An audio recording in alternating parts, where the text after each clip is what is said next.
God possesses all things, pero hindi siya madamot.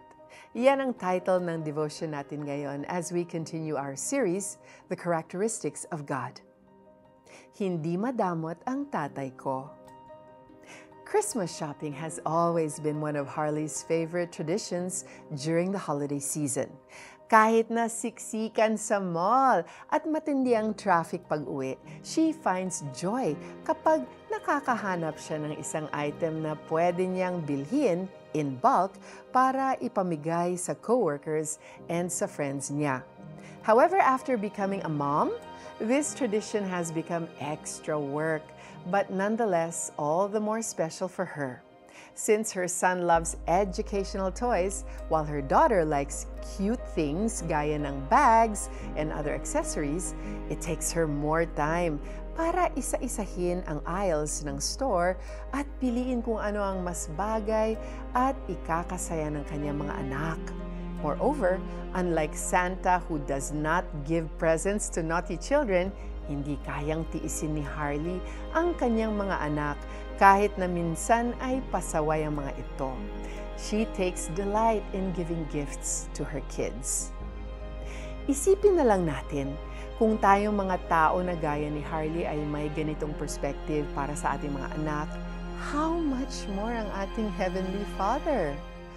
Although God's focus is not about possessing material things, this does not mean that He is stingy.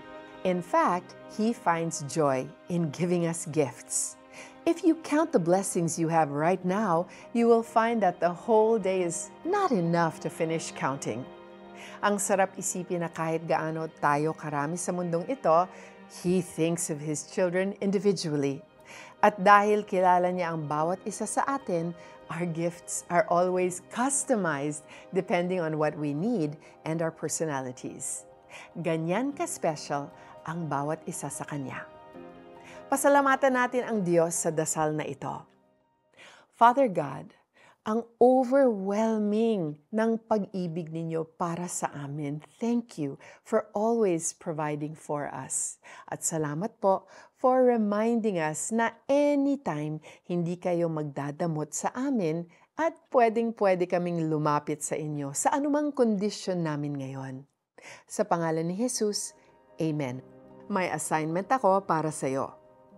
Take time to remember the gifts that you receive from our Heavenly Father. You can pay it forward by donating to the ministry of CBN Asia. Kung kayong masasama, ay marunong magbigay ng mabubuting bagay sa inyong mga anak, gaano pa kaya ang inyong Ama na nasa langit? Bibigyan niya ng mabubuting bagay ang sinumang humihingi sa Kanya. Matthew 7:11. I'm Joyce Burton Titular. Thank you for joining us today. Hindi pa tapos ang ating series na The Characteristics of God. So see you tomorrow as we get to know the living God.